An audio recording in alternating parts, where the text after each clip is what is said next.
आज सुबह आप सुन रहे थे कि गीता ज्ञान दाता प्रभु ने बताया है कि वो परमात्मा परम अक्षर ब्रह्म है। उस परमात्मा की साधना, उस परमात्मा की प्राप्ति के विषय में जो तत्व ज्ञान है तथा यथार्थ भक्ति विधि है वो तत्वदर्शी संत बताएगा। संकेत दिया है गीता जी के अध्याय नंबर 17 के मंत्र 23 में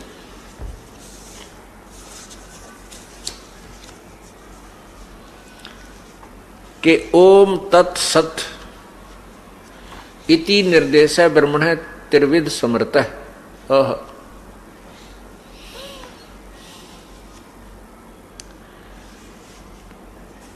ओम तत्सत इति निर्देश ब्रह्मण त्रिविध समर्थ। ब्रह्मण माने पूर्ण परमात्मा की भक्ति के लिए ओम तत्सत इस 3 मंत्र के जाप का निर्देश है।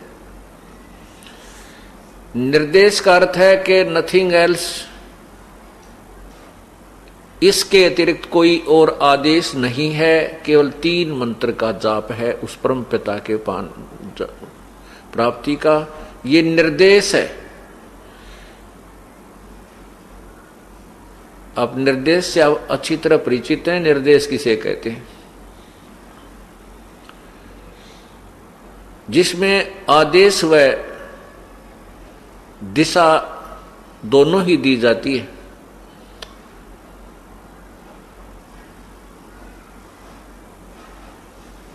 ओम तत्सत इति निर्देश ब्रह्मण त्रिविध समर्थ। ब्राह्मणा तेन वेदेन, ब्राह्मणा तेन वेदा च यगा च विहिता पुरा। सृष्टि के आरंभ में ब्राह्मणा माने विद्वान पुरुष, तत्वदर्शी संत, इसी ज्ञान के आधार पर अपनी धार्मिक क्रियाएं किया करते थे। गीता जी में लिखा है कि अर्जुन, ये ज्ञान कुछ समय तक तो ठीक चला। ये ज्ञान मैंने पहले सूर्य से कहा था। 4थे अध्याय में गीता ज्ञान दाता कहते हैं कि अर्जुन, ये ज्ञान जो आज गीता जी में बताने जा रहा हूं, यह ज्ञान मैंने पहले सूर्य से कहा था। ये सूर्य नहीं जो आग का गोला है, एक सूर्य नामक देवता है।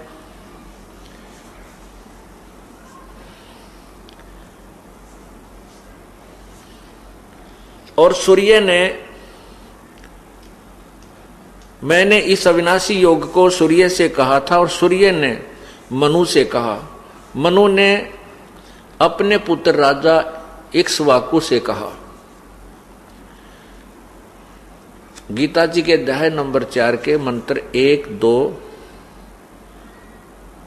और 3 में, हे पुरुषोत्तम अर्जुन, हे परंतम अर्जुन, इस प्रकार परंपरा से प्राप्त इस योग को राज ऋषियों ने जाना। वह योग बहुत काल से इस पृथ्वी लोक में लुप्त प्राय हो गया था। प्रारंभ में कुछ ऋषियों ने और उसके बाद कुछ राज ऋषियों ने इसके अनुसार साधनाएं की। बाद में ये गुप्त हो गया था, समाप्त हो गया था। ये अब मैं बता रहा हूं।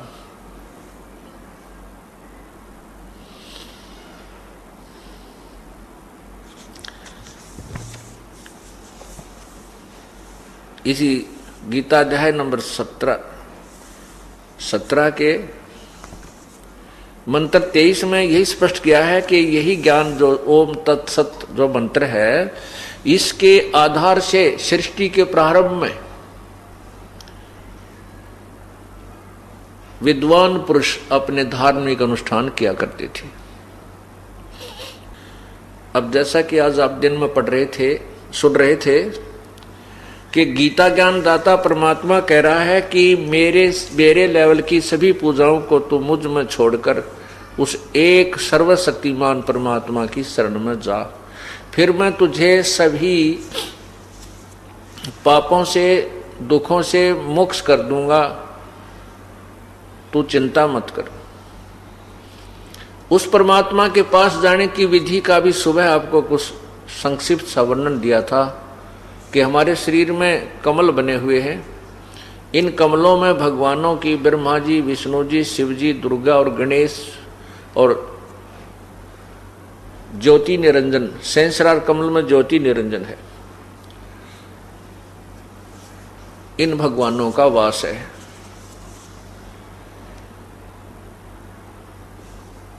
अब जैसा कि आज सुबह आपको बताया था कि जो मंत्र आपको पहले दिए जाते हैं 7 मंत्र, वो 7 नामों का जो एक जाप है, उसमें से 5 नाम जो हैं गणेश जी, सावित्री ब्रह्मा जी, विष्णु भगवान लक्ष्मी जी और शिव भगवान और पार्वती जी, और कंठ कमल में जो दुर्गा जी, इन 5 के ये नाम हैं। इनकी कमाई करके हम यहाँ से आगे चलेंगे और इस कमाई के पूरा हो जाने के बाद जो ये दास आपको मंत्र देता है, ये 5-7 प्रथम मंत्र, ये 5-7 नाम का होता है। इस प्रथम मंत्र के जाप से आप 4 महीने यदि लगातार सच्चे दिल से बगैर कोई क्रिया को भंग किए आप इसका जाप करते हो तो आप सतनाम प्राप्ति के योग्य हो जाते हो। फिर आपको सतनाम दिया जाता है। सतनाम के अंदर आपको बताया सवेरे कि 2 अक्षर होते हैं, एक ओम, एक तत्। तत् ये संकेतिक है।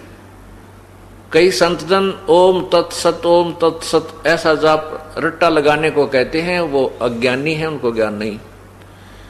ओम तो सीधा मंत्र है ब्रह्म का, तत् और सत ये 2 सांकेतिक मंत्र हैं। ओम और तत् मिलकर एक सत्यनाम बनता है, सच्चा नाम बनता है, वास्तविक मंत्र बनता है। सत्यनाम का अर्थ है वास्तविक नाम, सच्चा नाम, यथार्थ भक्ति का मंत्र, इसको सतनाम कहते हैं। वो सतनाम 2 अक्षर का है।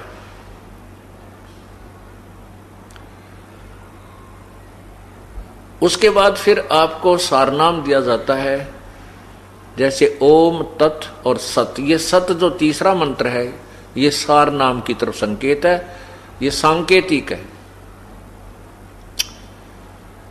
अब जैसे आपको बताया था कि आप जो प्रथम मंत्र का जाप करते हो, इनमें ब्रह्मा विष्णु महेश शिव जी और गणेश जी, दुर्गा जी की जो हमारे ऊपर ऋण है वो आप ऋण मुक्त हो जाते हो, शेष कमाई भी बच जाती है। और जो गुरु से विमुख हो जाते हैं, विमुख नहीं, जो बीच में भक्ति त्याग देते हैं, गुरुद्रोही नहीं होते हैं, वो जब त्रिकुटी तक पर पहुंचते हैं, जिनको सतनाम भी प्राप्त हो जाता है, तो त्रिकुटी पर पहुंच जाते हैं, तो वहां जाकर के इनके साथ फिर एक और ठगी होती है, वो जो सुबह आपको बता दी गई थी कि वहां उनको लालच दिया जाता है कि आपके पास इतनी भक्ति कमाई हो गई है, आप ब्रह्मा जी के लोक में, विष्णु जी के लोक में, शिव जी के लोक में इतने इतने 1000 वर्षों तक रह सकते हो। वहां पर ऐसे ऐसे ठाठ हैं, वहां ऐसे नाचने और गाने हैं, कोई काम नहीं है, वहां सब प्रकार की सुविधाएं हैं। लेकिन वो होती कैसे हैं? वो अपने ही जेब में पैसे हैं तो उन ऊपर के स्वर्ग रूपी होटलों में हम रह सकते हैं, खुशी मना सकते हैं, आनंद ले सकते हैं, खाना पीना बढ़िया खा सकते हैं, लेकिन पैसा अपने जेब से ही जाता है, अपनी कमाई ही नष्ट होती है। वो परमात्मा ऐसा दयालु है, जैसे आपको ज्ञान हो गया, इस ज्ञान के आधार पर कि मैं तो गलत जगह पर आ गया हूं, और वहां भी यदि परमात्मा कहते हैं मुझे तू याद कर लेगा, मैं तुझे वहां से भी छुड़वा दूंगा। जैसे आपको सुबह भी बताया था, शिव मंडल ब्रह्मापरी चाहे विष्णु लोक में हो, हमरे गुण भूला नहीं तो आन छुटाऊं तो। यदि आपको ये ज्ञान याद रह जाएगा, क्योंकि एक बार तो आदमी ये मन मस्ती में आ जाता है, लेकिन फिर इसको ये ज्ञान रह रह कर अंदर जो पहुंच गया है ये इसको टिकने नहीं देता। फिर इसको याद आ जाती है कभी ना कभी कि तू तो गलत आ गया, ये तो अपनी कमाई बर्बाद कर रहा है। कहते वहां भी तू मुझे याद कर लेगा परमात्मा। कबीर जी कहते हैं मैं तेरे पास वहां भी पहुंच जाऊंगा और तेरे को काल के जाल से छुटवा के फिर पुनः मनुष्य जीवन दे दूंगा। और लेकिन ये काम लंबा फिर बन गया। फिर ना जाने कब कोई तत्वदर्शी संत मिले, युगों बीत जाए, धक्के खाते रहेंगे, फिर कभी गधे बने, कभी कुत्ते बने, कभी कुतिया बने, फिर कभी मनुष्य जीवन मिलेगा, फिर कोई समय आएगा परमात्मा दया करेगा, मनुष्य शरीर होगा, तत्वदर्शी संत होगा, जब कभी सूत बैठे अवसर मिले या ना मिले। इसलिए हमने इस काम को लंबा नहीं खींचना, ये बहुत लंबा खींच चुका है। असंख्य जन्म हो गया हमने ये डले डोचा ने, असंख्य जन्म हो गया हमने यही जन्मते और मरते ने। तो जैसे एक गीता जी अध्याय नंबर 18 के श्लोक नंबर 66 के ऊपर विवेचन चल रहा है, उसमें लिखा है कि सर्वधर्मान परित्यज्य माम एकम शरणम व्रज। ये देखिएगा पवित्र गीता जी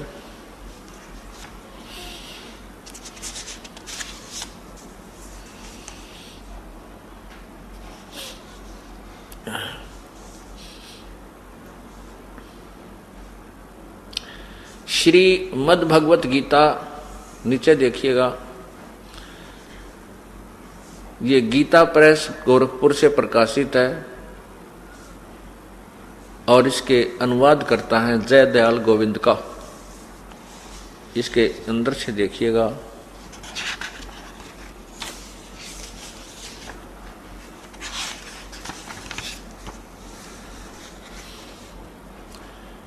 प्रकाशक एवं मुद्रक हैं गीता प्रेस गोरखपुर, गोविंद भवन कार्यालय कलकत्ता का संस्थान। इतना इतना। अब देखिए इसके अध्याय नंबर 18 के, इधर आइएगा नीचे,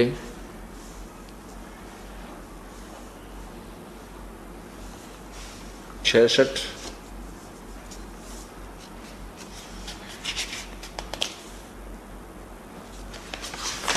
ये गीता नंबर अध्याय 18, नीचे मंत्र नंबर 66। ये इसमें क्या लिखा है, सर्वधर्मान परित्यज्य माम एकम शरणम वर्ज। ये वर्ज शब्द देखना ध्यानपूर्वक, वर्ज यहां देखो, अहम तवा सर्व पापे भय मोक्षामि मासुच। मैं तुझे सभी पापों से मोक्ष कर दूंगा, तू चिंता मत कर। क्या लिखा, इन्होंने क्या अर्थ दिया है कि संपूर्ण धर्मों को अर्थात संपूर्ण कर्तव्य कर्मों को मुझ में त्याग कर केवल तू एक, मुझ में त्याग कर केवल तू एक, मुझ सर्वशक्तिमान सर्वाधार परमेश्वर की शरण में वर्ज माने आजा। ये वर्ज माने आजा शब्द लिखा है, जबकि वर्ज का अर्थ जाना होता है। ये देखिए, ये गलत अर्थ गलत कर दिया। मैं तुझे संपूर्ण पापों से मुक्त कर दूंगा, शोक मत कर, तू शोक मत कर।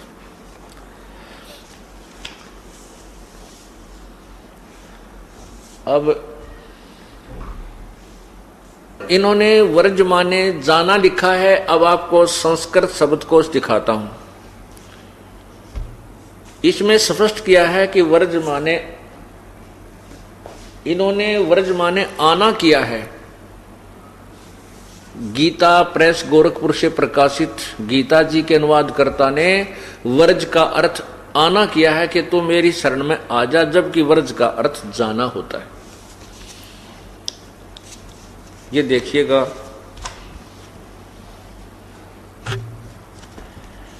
ये है संस्कृत शब्दकोश।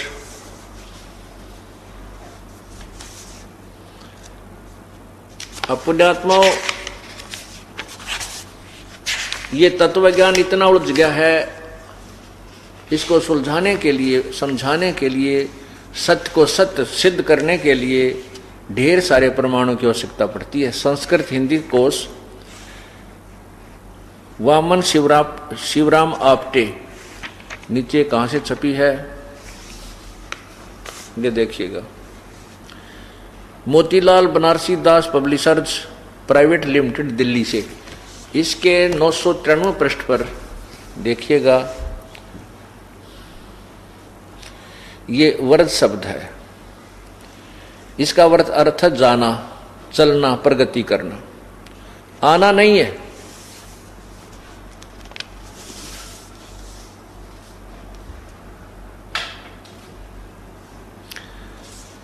इस प्रकार अर्थों के अनर्थ कर दिए क्योंकि तत्वज्ञानी अनुवादकर्ताओं को नहीं था। एक इस गीता में नहीं, आप आज तक वर्तमान तक जितने भी अनुवादकर्ताओं ने गीता जी का अनुवाद किया, सभी ने यही अनर्थ किया हुआ है। इससे सिद्ध होता है कि अभी तक हमारे को अपने सदग्रंथों का यथार्थ ज्ञान भी नहीं प्राप्त हुआ। भक्ति तो हम कहां से करते, जब हमें अपने सिलेबस का ही ज्ञान हमारे तक नहीं पहुंचा तो हम पास कैसे होते, हम परिणाम परीक्षा में कैसे सफल होते। अर्थात अभी तक हम अधूरे ज्ञान पर आधारित रहे और भूत पितर स्वर्ग नरक इन्हीं चक्रों में, 84 लाख योनियों के चक्रों में हम भ्रमते भटकते रहे।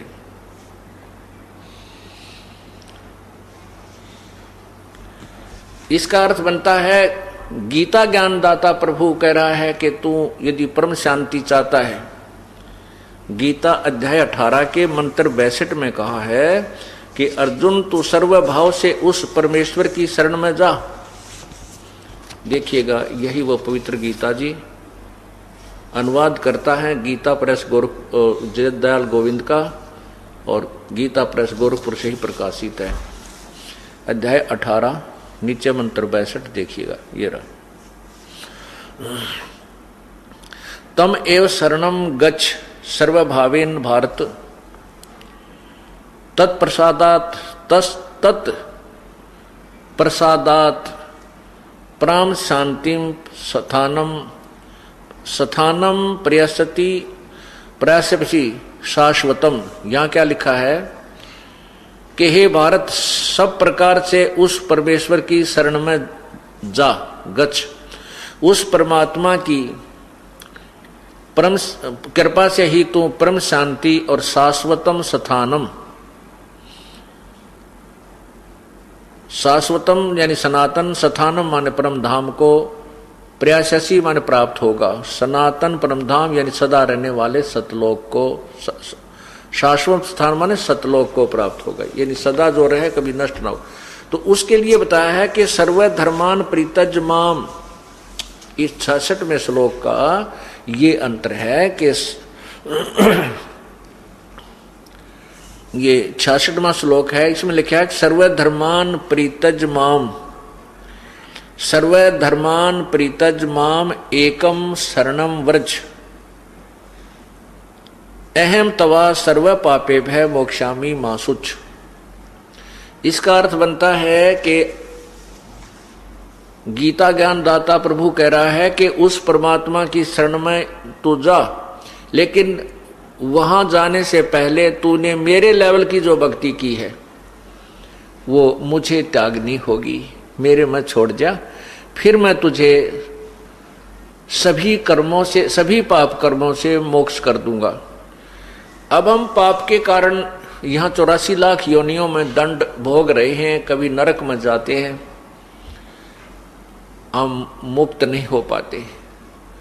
पूर्ण परमात्मा की भक्ति ना करके हम अन्य साधना करते रहे, अन्य देवताओं की पूजा करके हम स्वर्ग चले गए, महास्वर्ग अर्थात ब्रह्मलोक में चले गए, वहां अपनी पुण्य कमाई को समाप्त करके फिर 84 लाख योनियों में ये कष्ट उठाते रहे। अब परमात्मा ने हमें तत्व ज्ञान दे दिया है कि हम अब अपनी कमाई को व्यर्थ नहीं करेंगे और काल के लोक की कोई सुविधा हम प्राप्त नहीं करेंगे, इच्छा भी नहीं करेंगे। जैसे तो उसके लिए हमने क्या करना है वो विधि बता दी है कि जो ब्रह्म की साधना ओम जाप है और यहाँ की जितने भी धर्म यज्ञ आदि हम करते हैं ये ब्रह्म को दे देंगे। ये फिर हमें यहाँ से ऋण मुक्त कर देगा, नो ड्यू सर्टिफिकेट दे देगा, तब हम सतलो त्रिकुटी से आगे त्रिकुटी पर जाकर के ये ओम नाम का जो कमाई है ये वहां दी जाएगी। वहां इस दास के रूप में परम पिता परमेश्वर कबीर जी विद्यमान होंगे, क्योंकि आप अपने गुरुदेव को प्रभु का स्वरूप मानकर, प्रभु मानकर उसके ऊपर इतने आकर्षित हो जाओगे और जहां भी वो आपको दिखाई देंगे आप एकदम दौड़ के उनके पास पहुंच जाओगे। जैसे अब आपका स्वभाव बन रहा है कि गुरु जी की जरा सी झलक आपको दिखती है, आप खड़े होकर के एडी उठा उठा कर एक टक देखते रहते हो। ये रिहर्सल आपके त्रिकुटी पर काम आवेगी जब संसार छोड़कर जाओगे। वहां देखते ही अपने गुरुदेव के आप दौड़े जाओगे, आपको फिर आपको वहां इधर उधर देखने की आवश्यकता नहीं पड़ेगी। जहां ठगी होती है आपका ध्यान ही नहीं जाएगा किसी की ओर। ये परमात्मा का और एक दाव है। त्रिकुटी के ऊपर बहुत जबरदस्त मेला लगा हुआ होता है और उस मेले में वही व्यक्ति विचलित होगा जो गुरुदेव से प्यार नहीं करता, जो गुरुदेव पर पूर्ण आश्रित नहीं है। जैसे आप सत्संग में आते हो, यहां भी एक दूसरे से यारी जोड़न में लागे रहते हो, तो फिर वो भी आपको हानि कर जाएगा, क्योंकि काल वहां पर हो सकता है आपके किसी यहाँ बने हुए मित्र के रूप में खड़ा हो जाए और आप उसके साथ साथ उस दूसरे स्थान पर जा पहुंचो। इसलिए हम परमात्मा कहते हैं गुरु को तजय बजय जो आना, ता पशुआ को फोकट ज्ञाना। दोस्ती रिश्तेदारियां तो अपने घर पे बहुत है, केवल एक परमात्मा तत्प्रसाद पश्चात गुरु जी, अन्य में आपकी आस्था नहीं होनी चाहिए। त्रिकुटी के ऊपर आपको इस दास के रूप में परमेश्वर मिलेगा, कबीर परमेश्वर जी मिलेंगे। वो फिर आपको साथ लेकर जाएंगे उस त्रिकुटी के ऊपर। ज्योति निरंजन ने एक धर्मराज, इस काल ने ब्रह्म ने अपना एक वहां लेखाकार बैठा रखा है। वहां जाकर कहेंगे ले भाई हिसाब कर हमारे इस सेवक का, अपना कर लेना देना बराबर, इसके इतनी कमाई है, ये तुम्हारे ब्रह्म लेवल की ओम नाम की कमाई है यज्ञों की, ये पकड़ और कर इसका लेखा जोखा बराबर। हम फिर आगे चलते हैं। जो दूसरा मंत्र तो तत्व मंत्र है, जो वास्तविक मंत्र आपको उपदेशी को बताया जाता है, उस मंत्र की कमाई से फिर हम परब्रह्म के लोक को पार करेंगे। जो 21 सात संग ब्रह्मंडों का क्षेत्र है, जिसको पार करने में हमें इतना टैक्स देना पड़ेगा, किराया देना पड़ेगा।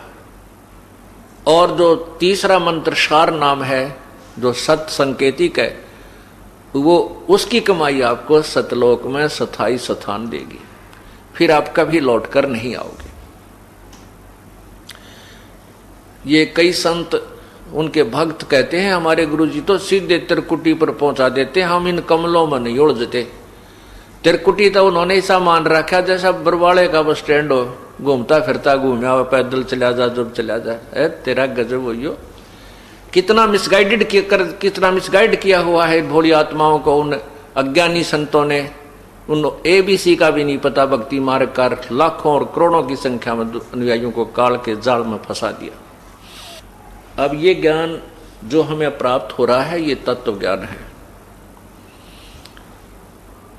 इस तत्व ज्ञान के बिना ये जीव ज्ञान नेत्रहीन है, और जो गुरुदेव मिले थे वो भी ज्ञान नेत्रहीन थे, जो परमात्मा को निराकार बताते रहे। परमात्मा साकार है, निराकार नहीं है। वो कैसा है? वो मनुष्य सदृश है, लेकिन उसके शरीर का तेज बहुत ज्यादा है। सभी भगवान साकार हैं, जैसे आपको आज सुबह के सत्संग में बताया गया था। परमात्मा साकार है, मनुष्य सदृश शरीर युक्त है, और उसका शरीर स्वप्रकाशित है। प्रत्येक प्रभु का, जैसे सुबह बताया था, प्रत्येक प्रभु का शरीर तेजों में है, लेकिन उनके तेज में अंतर होता है। अब ये तत्व ज्ञान जब प्राप्त हो जाएगा तो हम परमात्मा की तरफ खींचे चले जाएंगे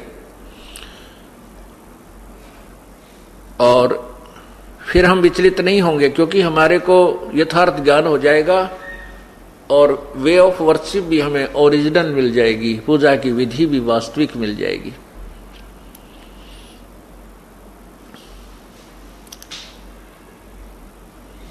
अब ये सत्संग 5 दिन का चल रहा है। परमात्मा की कृपा होती है, वही पुण्यात्मा सत्संग के अंदर आता है।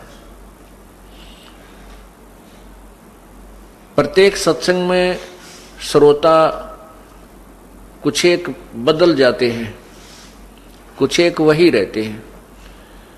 इसलिए उस तत्व ज्ञान को समझाने के लिए आपको बार बार रिपीट करूंगा। आपके हृदय में इस तत्व ज्ञान को ऐसा जमा दूंगा कि आप कई पीढ़ियों तक समझाओगे। रिश्तेदार और मित्रों को भी बैठा कर समझाओगे, वो आपके मुंह की तरफ देखता रहेगा कि ये अनपढ़ सा आदमी बोल कहां से रहा इतने संस्कृत के श्लोकों को, इसने कैसे याद किए। याद कर लेना कोई बड़ी बात नहीं, लेकिन तत्व ज्ञान उनका यथार्थ अनुवाद करना ये बहुत बड़ा प्रश्न है।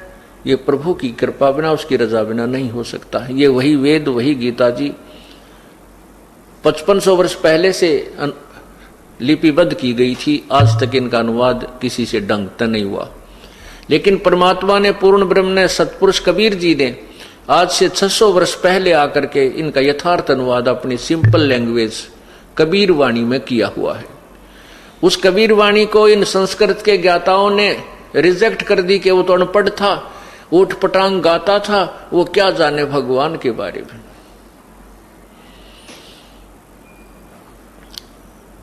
वो क्या जाने वेदों और गीता के ज्ञान को, क्योंकि वो संस्कृत नहीं पढ़ा। पुण्यात्माओं, भाषा जो है ये अलग वस्तु है और तत्व ज्ञान ये अलग वस्तु है। जो ज्ञान आपको प्राप्त है, जैसे आप कहीं जा रहे हो, रास्ते में आपने किसी से रास्ता पूछा, आपको किसी ने साधारण भाषा में बता दिया कि आप सीधे जाइयो, सीधे जाके ओले हाथ न मुड़ जाना, और आगे एक आपको नीम का पेड़ दिखेगा, फिर सोले हाथ न मुड़ जाना। राइट हैंड को अपनी देसी भाषा में, हरियाणा भाषा में 16 हाथ कहते हैं। और वहां पर ऐसे ऐसे वो व्यक्ति आपको मिल जाएगा। तो इसको चाहे संस्कृत में बोल लें, चाहे हम हिंदी में बोल लें, वो वार्तालाप समझ में आनी चाहिए। भाषा का इतना ही काम है कि अपने विचारों को दूसरे तक पहुंचा देना। परमात्मा ने वही तत्व ज्ञान सिंपल लैंग्वेज, साधारण भाषा के अंदर, और जिसको संत भाषा कहते हैं, काव्यों के माध्यम से, लोकोक्तियों के माध्यम से, शब्दावलियों के माध्यम से हमारे को प्रदान किया था। हमने उस समय, हमारे पूर्वजों ने उस समय उन नकली ऋषियों, महर्षियों और गुरुओं के ऊपर विश्वास इसलिए कर लिया कि वो संस्कृत भाषा जानते थे, और वही संस्कृत भाषा में लिखे हुए अपने सदग्रंथ जो के तो वही ज्ञान उस सिंपल लैंग्वेज यानी साधारण भाषा कबीर वाणी में आज भी विद्यमान है, जो 550 वर्ष पहले लिपिबद्ध की गई थी।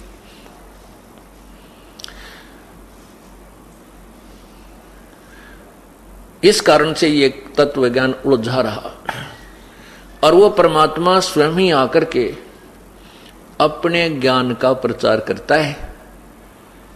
ये ऋग्वेद मंडल नंबर 9 सूक्त नंबर 95 के, सूक्त नंबर 96 के मंत्र 17 से लेकर 20 तक पूर्ण प्रमाणित किया हुआ है कि वो परमात्मा शिशु रूप धारण करता है, और शिशु रूप धारण करके जब वो प्रकट होता है तो उस समय उस परमात्मा की परवरिश कंवारी गायों से होती है। उसका दूध, कंवारी गायें अपने आप दूध देती हैं और उससे उनकी परवरिश होती है। ये व्याख्यान है ऋग्वेद मंडल नंबर 9, सूक्त नंबर 1, मंत्र नंबर 9 में। अभी आपको दिखाऊंगा। और 5 दिन हमने उसी परमात्मा की महिमा को आपको सुनाना है। रह रह कर आपको ये वेद और गीता जी का ज्ञान आपको पढ़ाऊंगा, क्योंकि आप आज शिक्षित हैं, आंखों देखकर जल्दी विश्वास कर पाओगे।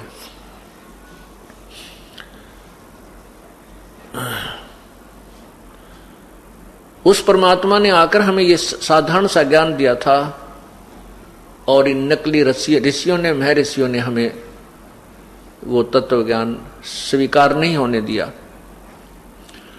उन्होंने क्या बताया कि परमात्मा निराकार है। जो ब्रह्मा विष्णु महेश जी की पूजा करते हैं, अंत में वो भी यही कह देते हैं। उनसे कोई पूछे ना, भाई भगवान कैसा है, देखा है तूने? वो कहता है नहीं, देखा नहीं है, भगवान तो निराकार है, वो दिखाई थोड़ा ही देता है। और भगवान श्री विष्णु जी की पूजा मूर्ति बनाकर पूज रहा है, फिर भी कहता है भगवान तो निराकार है। तो विष्णु जी क्या है फिर, जिसकी तो पूजा कर रहा है? ये तो साकार है, मनुष्य सदृश है। हाथ इसके, इनके 4 भी हो सकते हैं, ये 2 भी रख सकते हैं। तो ये अधूरा ज्ञान था, इनकम्प्लीट स्पिरिचुअल नॉलेज था।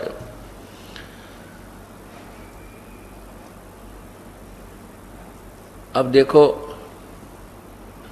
आपको सबसे पहले यह प्रमाणित किया जाएगा कि परमात्मा साकार है या निराकार। परमात्मा की परिभाषा पहले से हमारे पास उपलब्ध थी, लेकिन जो अज्ञानी संतों ने, ऋषियों ने, गुरुओं ने जो हमें ज्ञान दिया वो गलत दे दिया। उनकी क्या थ्योरी है कि परमात्मा स्वप्रकाशित है, सूर्य के सदृश प्रकाशमान है, उसका केवल प्रकाश दिखाई, समाधि में उसका केवल प्रकाश दिखाई देता है और उसका साक्षात्कार होता है।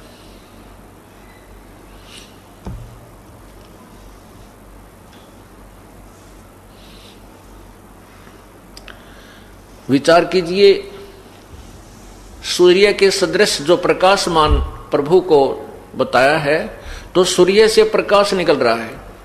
सूर्य निराकार नहीं है, सूर्य साकार है, सबको दिखाई देता है, एक आग का गोला है। इसी प्रकार परमात्मा का प्रकाश लिखा है हम लोगों ने। तो परमात्मा का प्रकाश है तो परमात्मा निराकार कैसे हो गया? प्रकाश परमात्मा बिना प्रकाश वो देखा किसका? सूर्य के बिना प्रकाश देखा किसका? इन्हीं में से कुछ महर्षि, कुछ संत जो हमें भ्रमित करते हैं, करके चले गए, अपने अधूरे अनुभव को लिखकर चले गए। कुछ एक महापुरुषों के अनुभव को आपके समक्ष ये दास रखता है। पुण्यात्माओं, जो पुस्तकें हमारे को बाजार में उपलब्ध हैं और सारा समाज पढ़ रहा है, और ये दास आपको सामूहिक रूप से उसको ज्यों का त्यों आपके समक्ष इस पर्दे पर पढ़ा दे, तो इसमें के ऑब्जेक्शन, नो ऑब्जेक्शन। ये तो पुस्तक विद्यमान है, हम इसको खरीद कर पढ़ रहे हैं। ये यदि हम इसमें कुछ मिलावट करते हो, इसमें इसके ज्ञान को तोड़ मरोड़ कर देते हो, तो हम दोषी अपराधी हैं।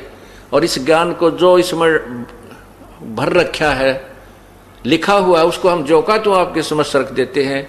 आप भी पढ़ो और मैं भी पढ़ूं और भी पढ़े, इसको तो पढ़ ही रहे हैं। अब वो लोग घबराते हैं कि तुम्हारे ऋषि की, महर्षि की पोल खुल रही है। पोल नहीं खुल रही, ये तो जो का तो लिखा हुआ है, आम समाज पढ़ रहा है इसको। देखिएगा,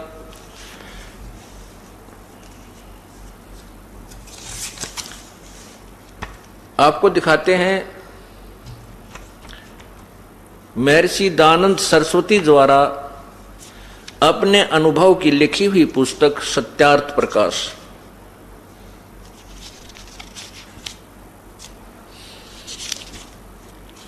इसमें यह है सत्यार्थ प्रकाश। इस पुस्तक को आम जन खरीद कर पढ़ रहा है और ये दास भी आपको पढ़ा रहा है। देखिए सत्यार्थ प्रकाश। ये है महर्षि दानंद सरस्वती, इसके लेखक हैं।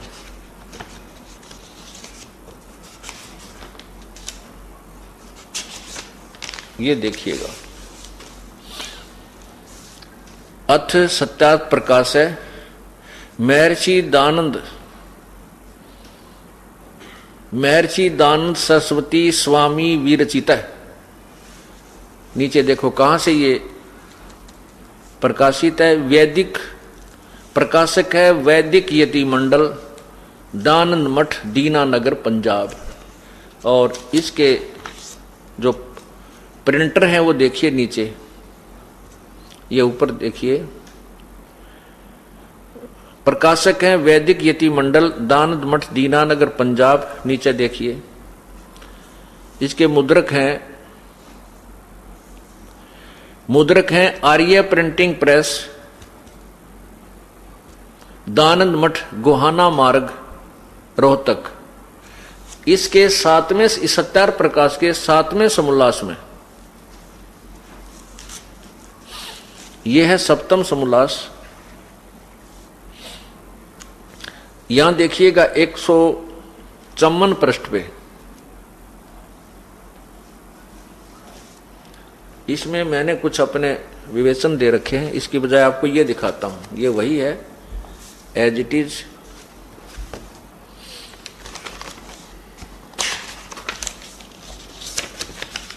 ये ज्यों का त्यों है। और इसके मुद्रक हैं आचार्य प्रिंटिंग प्रेस, दानंद मठ, गोहाना मार्ग, रोहतक। इसके 154 पृष्ठ पे 7वें समोल्लास में स्वामी दयानंद जी ने अपने विचार दिए हैं कि परमात्मा निराकार है। किसी ने पूछा परमात्मा साकार है व निराकार? यह है 7वां समोल्लास है। और यहां देखना 154 पृष्ठ पे,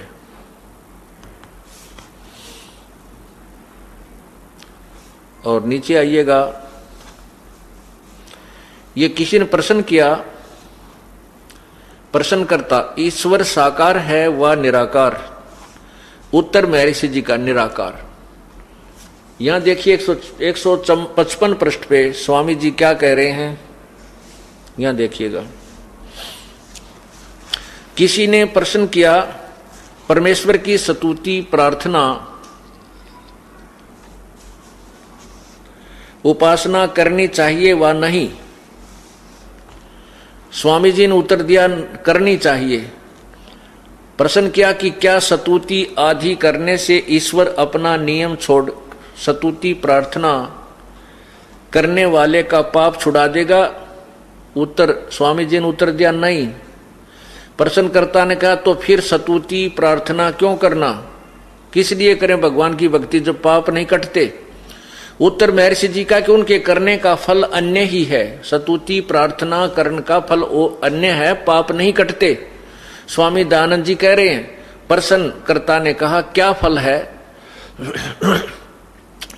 उत्तर स्वामी जी ने कहा कि स्तुति से ईश्वर में प्रीति, उसके गुण कर्म स्वभाव से अपने गुण कर्म स्वभाव का सुधरना, प्रार्थना से निरअभिमानता, उत्साह और सहाय का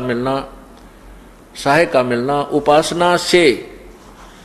उपासना से परब्रह्म से मेल और उसका साक्षात्कार होना।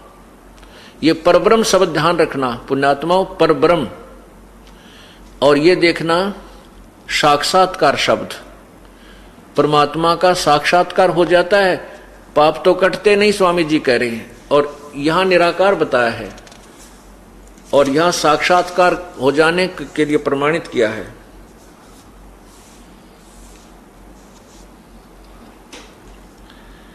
अब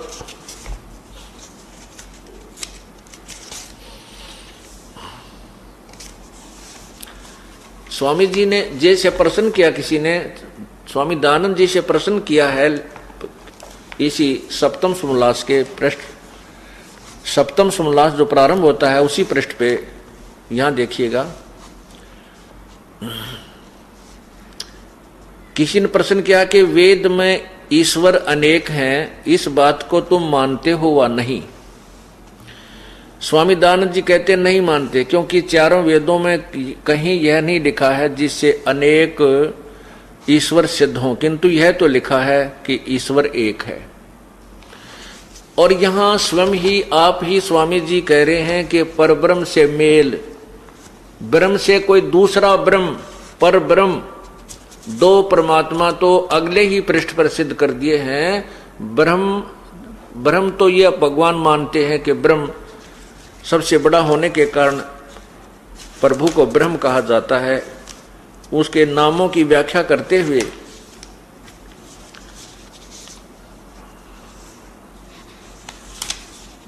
प्रथम समोल्लास में ये देखिएगा, ब्रह्म प्रथम समोल्लास में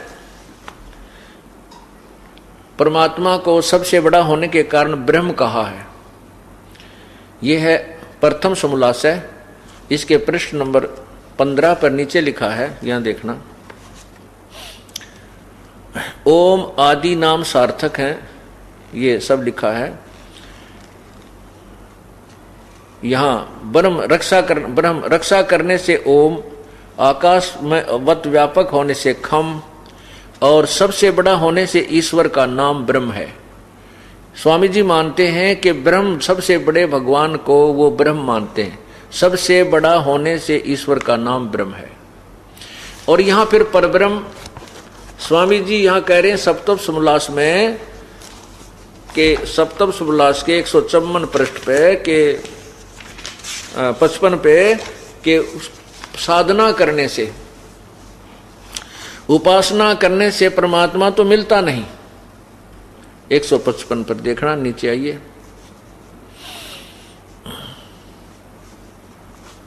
ये देखिए नीचे, स्तुति से ईश्वर में प्राप्ति, उसके गुण कर्म स्वभाव से अपने गुण कर्म का सुधरना, प्रार्थना से निरअभिमानता, उत्साह और सहाय का मिलना, उपासना से परब्रह्म से मेल और उसका साक्षात्कार होना। ये देखो परब्रह्म, स्वामी जी ने तीसरे पृष्ठ पे अपने दोनों सिद्धांत आप फेल कर रखे। ये दास नहीं कह रहा, ये इसमें लिखा हुआ, सत्यार प्रकाश में लिखा हुआ मटेरियल आपके समक्ष दिखा रहा हूं। बस मेरा इतना काम है, मैं किसी का विरोधी नहीं हूं, क्योंकि जैसे नकली और असली नोटों को सामने नहीं दिखाया जाएगा तब तक उनकी पहचान नहीं होती। ये आपने देखना है कि ये सत्यार प्रकाश असली है या नकली है, ये बुद्धिमान जनता स्वयं समझ जाएगी। अब स्वामी जी ने कहा कि साधना करने से, उपासना करने से परमात्मा पाप तो नहीं काटता, लेकिन उससे और लाभ हो जाते हैं। उपासना से परब्रह्म से मेल, यानी ब्रह्म, एक तो ब्रह्म, एक परब्रह्म, एक दादा एक परदादा, यानी दूसरा दादा हुआ। ब्रह्म और परब्रह्म दो भगवान आप ही लिख रहे हैं। और फिर साक्षात्कार होना, निराकार वस्तु का कोई साक्षात्कार नहीं होता, साकार का साक्षात्कार होता है। अब ये तो सिद्धांत हुआ स्वामी जी का, साकार और निराकार का फेल हो गया। अब वो इससे ये सिद्ध होता है कि दास कह रहा है कि परमात्मा साकार है, और ये इनकी जो थ्योरी घुमा फिरा कर भी अंत में इनका निष्कर्ष ये स्वयं मानते हैं कि परमात्मा का साक्षात्कार होता है, तो साकार ही है, निराकार नहीं। यानी साक्षात्कार शब्द इन सत्यार प्रकाश में होना ही नहीं चाहिए था, अगर निराकार वो भगवान को मानते हैं। अब दूसरा सिद्धांत उनका फेल होता है कि भगवान परमात्मा, उपासना से, परमात्मा की भक्ति से पाप नहीं कटते। ये स्पष्ट कह रहे हैं कि परमात्मा की भक्ति से, उपासना से पाप नहीं कटते और लाभ होता है। अब जैसे साबुन के गुणों में लिखा है, साबुन के गुणों में लिखा है कि साबुन कपड़े के मैल को काट देता है, नाश कर देता है, अक्षमा कर देता है, छुड़ा देता है। और कोई व्यक्ति कहता है कि साबुन लगाने से, साबुन प्रयोग करने से कपड़े के मैल नहीं कटते, कपड़ा मजबूत हो जाता है। उस व्यक्ति को आप क्या समझोगे? स्वयं समझदार हो वो कितना परिचित है साबुन से, इससे सिद्ध होता है कि उसने जीवन में कभी साबुन प्रयोग भी नहीं किया, उसने शक्ल भी नहीं देखी है साबुन की, नहीं तो इतनी व्यर्थ व्याख्या वो नहीं करता।